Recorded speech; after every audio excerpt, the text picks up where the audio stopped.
Here's how to prepare for client meetings so that clients get a better outcome out of them and we do as well.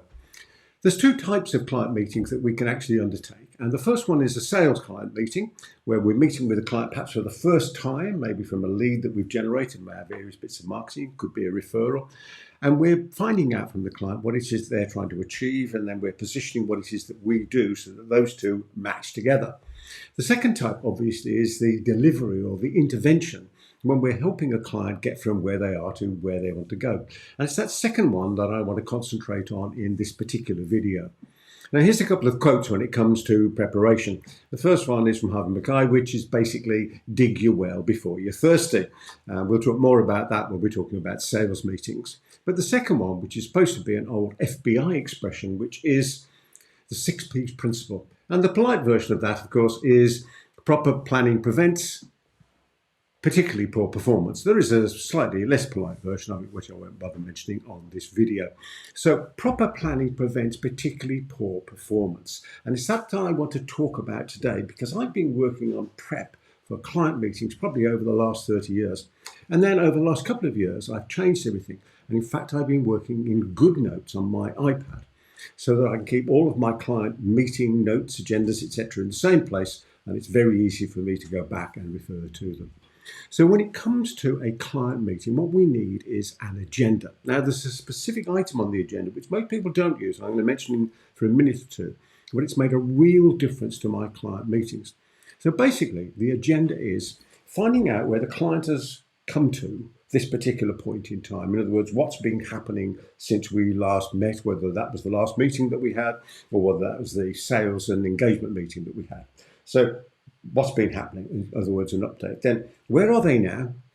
Where are they trying to get to? And then our intervention, if you like, which is the gap in between, which helps them get from where they are now to where they're trying to get to in the future.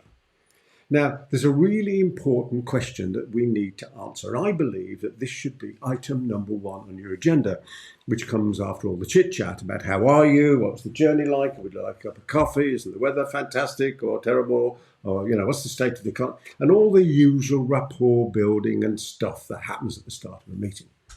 So we've got that out of the way, and then we're coming into the agenda itself.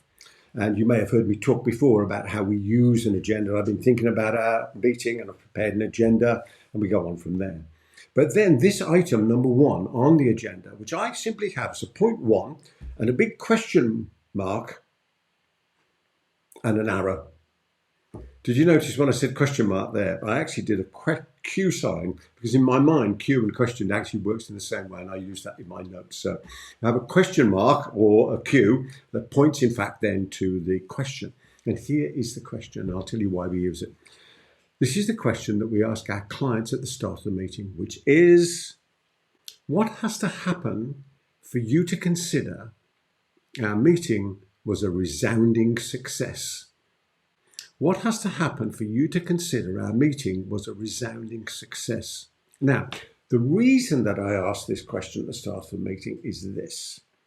Despite all the prep that we do, making sure that we've read the client's notes, we're focused on what they want, we're looking at the things that happened in our previous meeting or the first meeting, so we're really clear on what's going to happen and how we're going to help them, they've been doing stuff in between our last meeting and today. And therefore, things may have happened that they particularly want to talk about. So when we ask this question, sometimes what I find is that my agenda goes out the window because I'm focusing then on specifically what the client wants in that moment, on that day, in that hour. So for example, I had a client who, and this is a client I've dealt with for a long time, so he knows I'm always going to ask this question, so he sends me a note beforehand. But despite the preparation I'd done, he actually wanted to concentrate on filming some videos and he knew I could help him do that. So when he turned up, I asked the question again just to make sure, but that's what we focused on the day. So what has to happen for you to consider our meeting was a resounding success? And then, of course, the rest of the agenda is focusing on, I use the basic 6 simple questions. Where are you now? How did we get here? Where do you want to go? Why do you want to go there? What are the obstacles that get in the way? And what are we going to do? That's the basic formula of the meeting. So it's a very, very simple process, isn't it? And whatever process you use for that. And then the next thing I do is I set goals. So again, in my GoodNotes, I write my goals and I start with a focus question. And the question is this: what are my goals for client name in the meeting on date and time, question mark. I heard years ago somebody refer to our brains as our neck-top computer, which I thought was a wonderful expression. And so I think of the question mark on the end of the various things I write down as being the enter key on my neck-top computer. So it's what makes me go off and answer things. So it's the prompt to find answers in answer to a question. And then I write down what my goals are. And those goals are outward focused. It's the same when I stand and speak. So I always write goals for every time I stand and speak, because it means that I'm outwardly focused, which means it diminishes any nerves or concerns about anything because I'm not thinking about me. So outward focused goals. What is it that the client wants? And the second part of my goal setting is making sure I'm living and acting in accord with my identity, my beliefs and value, and my purpose, in other words, my why.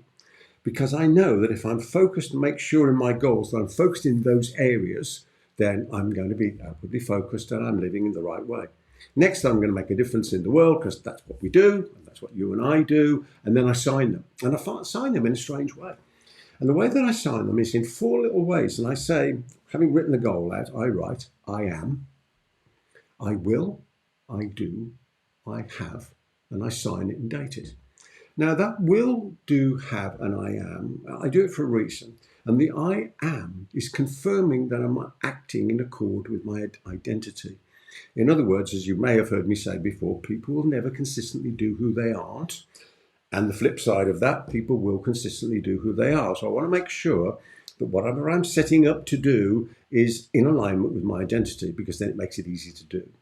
The next thing is I'm programming my mind, and I'm programming in 3 ways. I will, I do, I have. In other words, future tense, I will, I do, present tense, and I have, in other words, it's now in the past tense. And what I'm doing with that is I'm programming my mind that this has already happened. And when you see my video, which I'll do for you on sales meetings, there's a special technique, method, tip that you can use on that, which not only programs your own mind, and this sounds a bit weird, but actually programs other people's minds as well. But we'll get into that in more detail. So on the morning of the actual meeting, reread your client notes. And again, as I mentioned, I keep mine in good notes. So they're all in separate folders and books, so I can find them there. And then I can reread my notes, and then I sign again to make sure I'm absolutely focused on the day at the start of the meeting. Happy to have all the chit chat, then launch into that key question: what has to happen for you to ensure our meeting was a resounding success? So I'm sure you can take this idea away and use it and make absolutely certain that we're having better client meetings where the client gets a better outcome and we get a better outcome too. There's lots of these videos about if you want to watch more of this stuff. I wish you every success in all your adventures in life. From me, Peter Thomson, and till the next time, goodbye for now.